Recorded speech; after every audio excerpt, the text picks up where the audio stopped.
and looking forward to moving past this feeling of uncertainty. I know it's going to be uncertain for a while longer, but I'm starting to settle into the uncertainty and accept it.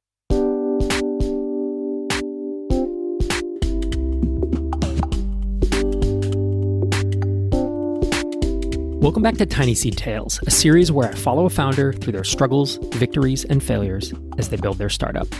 I'm your host, Rob Walling. I'm a serial entrepreneur and co-founder of TinySeed, the first startup accelerator for SaaS bootstrappers. We're back with Brian and Scotty, co-founders of Gather. First, a little behind-the-scenes context for this episode. I started recording our conversations in 2019, and each episode represents a check-in with several weeks or sometimes months in between. When we last spoke, Brian and Scotty's biggest concern was overcoming a cash crunch without decelerating their growth rate. But that was before the COVID-19 pandemic really hit in March of 2020. People hadn't yet started sheltering in place, and we weren't on the precipice of a global recession. Today's episode was recorded after shelter-in-place orders went into effect. I asked Brian and Scotty how the pandemic has affected their lives beyond the scope of their business. We live in Mexico, and so we're a good deal behind the United States as far as the infection rate. So we figure we're probably a good month behind where a place like New York or Seattle might be. And on top of that, the testing is probably less than it is in the States, and the numbers are probably more deflated than they are even in the States. And so we're sort of just holding our breath because it hasn't hit here, but we expect it to. And I think on top of that, we live in a country, obviously, where there's 50% poverty rates. And so these communities will be hit in a different way, potentially in a much worse way than in the United States, which is fairly affluent by comparison. Yeah, you have thoughts on that as well, Scotty? We're living in almost what feels like two worlds here. Like the expat community here is very tuned in to what's happening in the US. So many of us have been sheltering in place for the last 5 to 6 weeks. And the local communities or the working class here, they can't afford to do that. So we're all following the rules and being very strict, and you leave the house and it's almost like nothing is different out there. There's just less gringos running around. So that makes us feel a little concerned about, should we stay here? Should we retreat to the US? But our whole life is here, so we'd rather not have to do that. The uncertainty of the COVID crisis has permeated every aspect of our lives. It would be a big decision, a big upheaval, if things got bad enough that Brian and Scotty had to leave Mexico and return to the United States. I asked Scotty for an update on their financial situation, something that's been top of mind for the past few episodes. Our situation really hasn't changed financially. I think that at the time we had hopes that we could raise some money or at least get a loan. And that is, well, we're not even pursuing that at this point because it's just not an option. So we're still nervous about our financial situation personally and with the business. But I think for some weird reason, I don't know about Brian, but for me, that was a real anxiety before all this happened. And I'm not sure if it's just that I'm sort of living in this moment of what will be, but I've kind of let some of that stress go. I don't feel as nervous. I feel like, well, kind of everybody's at this sort of financial turning point. And so I feel a little like we're all in this together for some strange reason. And I feel less stressed about it.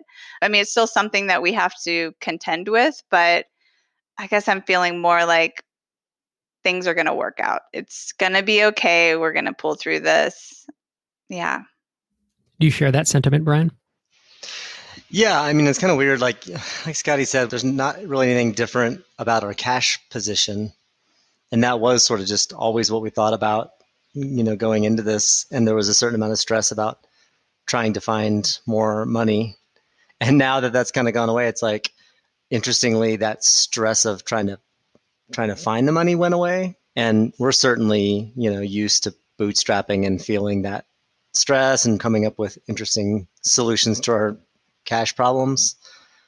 So yeah, it doesn't feel as daunting for some reason. And also, it's kind of interesting, like when it's all up to you to pull something off, then you feel a certain amount of stress because it's like, oh, this is all on our shoulders, our abilities and skills. And now it's sort of like there's this macroeconomic beast that's looming, and it takes some of the personal stress away. Now it adds different kinds of stresses, of course, on top, but those personal stresses are like changed or minified or something.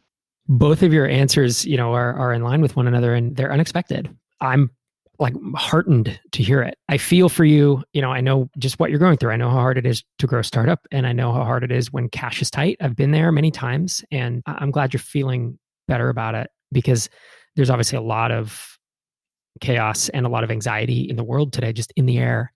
Scotty, can you talk me through your high point or your biggest win since we last spoke? We have had a couple of requests for enterprise plans.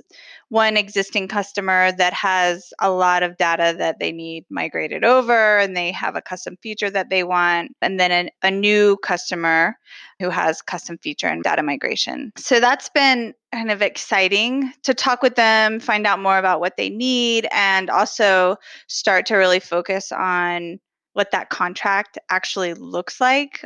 We've signed a couple, but in hindsight, we realized that we were really learning back then, and still have lots of learning to do.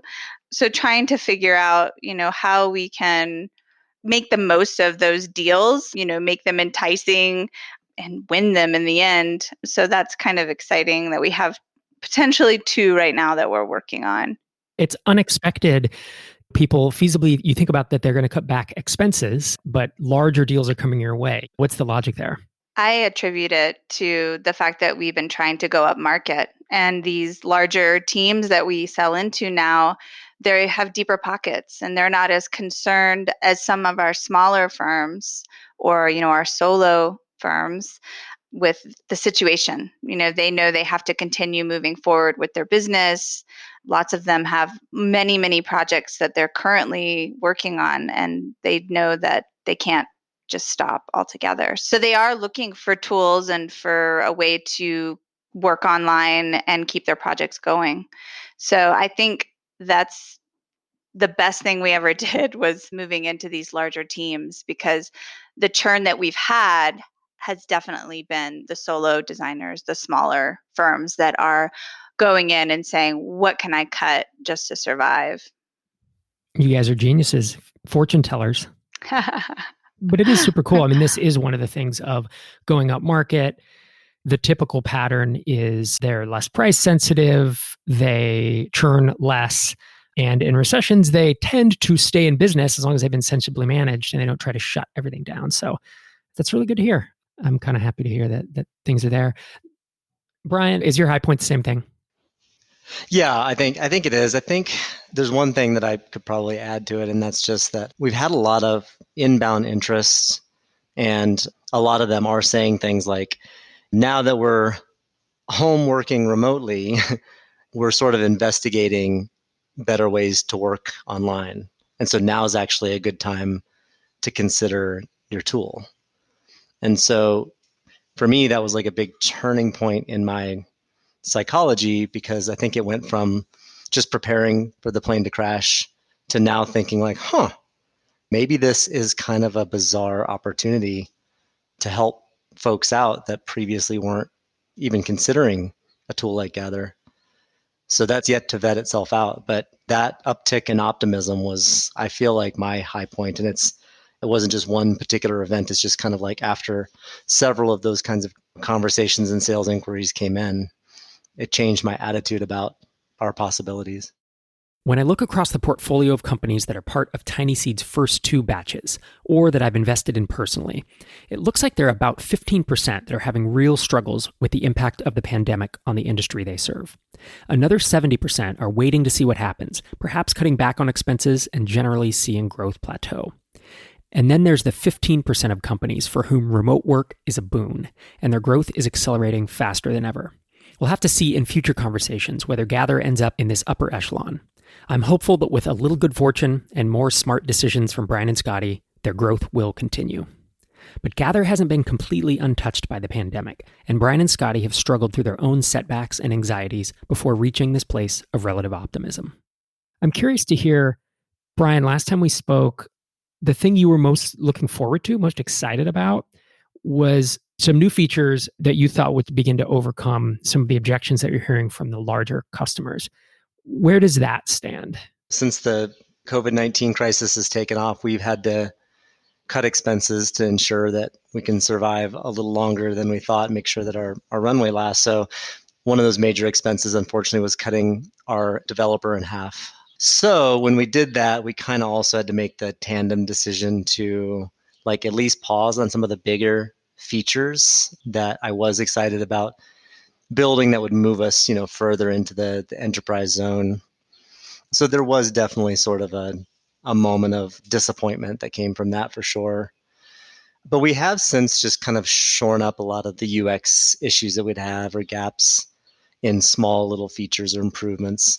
And so, even though the big features are kind of on hold for a little while, it felt really good to get some of those things out the door, and they've made our existing customers really happy. And that's kind of in line with our philosophy now that it's really important that we make our existing customers happy and sort of avoid the churn that comes with unhappy customers.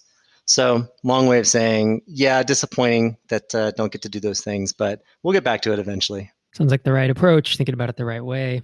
Brian, I'm curious to hear what your biggest setback or your low point has been since last time we spoke. Well, Rob, I don't know if you've heard, but there's been this virus that's been sweeping the world. Tell me about it.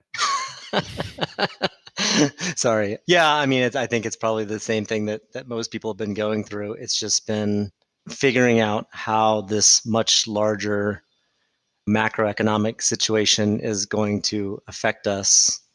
Everybody's staying in, and so we serve customers who inherently work on physical spaces in the world, designing interiors and further up market designing things like hotels and cruise ships, which are industries that got obviously really nailed during this thing. So the low part was just going, oh crap, this whole thing is going to fall down. And we had several of these smaller churns that did add up to kind of a bad month last month. How about you, Scotty? For me, I think staying focused has just been really difficult. I think last week was probably the first week that I really felt like my head was back in the game.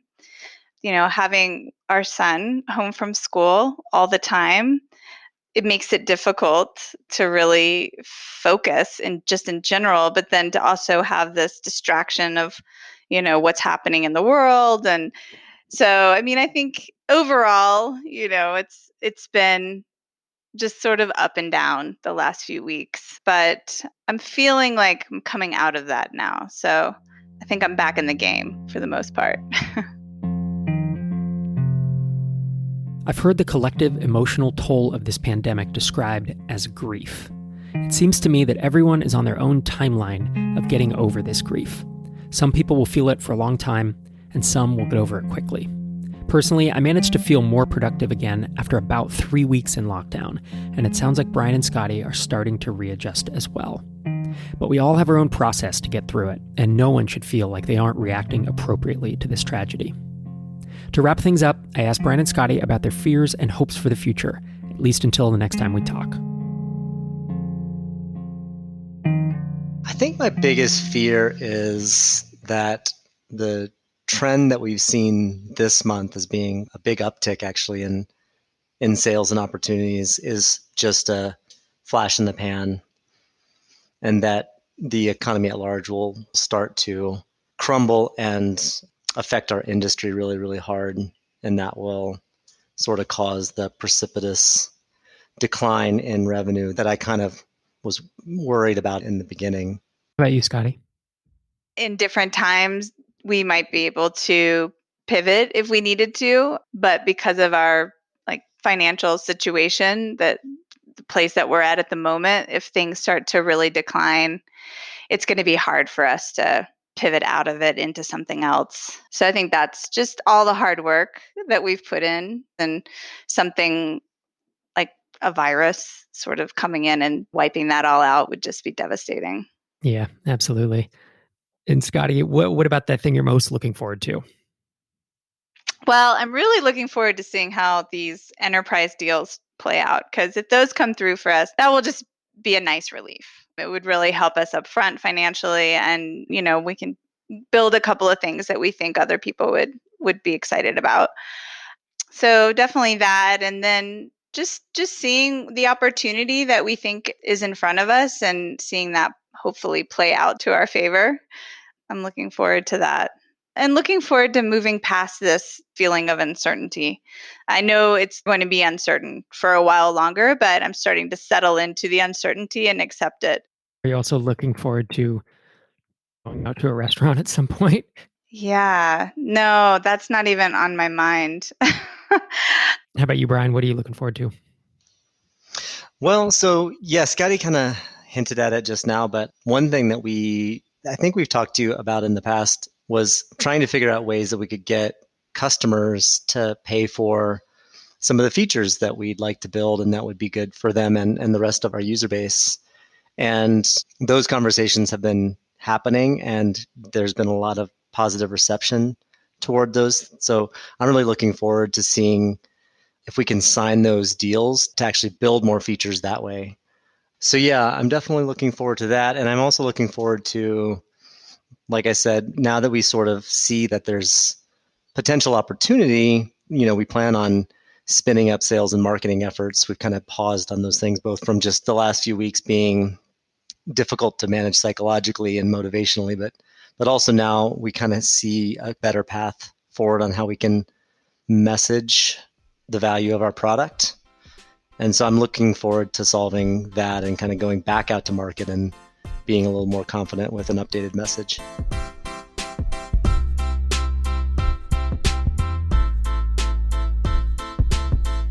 It sounds like Brian is determined to get over his grief and get back into productivity mode, full steam ahead. It may be that for some of us, getting back to building can actually help with the pain and the uncertainty. Brian and Scotty are already looking ahead at how Gather can take advantage of this new remote work culture and continue their battle upmarket with more custom features for enterprise plans. We'll see whether they can stay optimistic and afloat in the uncertainty of the coronavirus economy. That's next week on TinySeed Tales.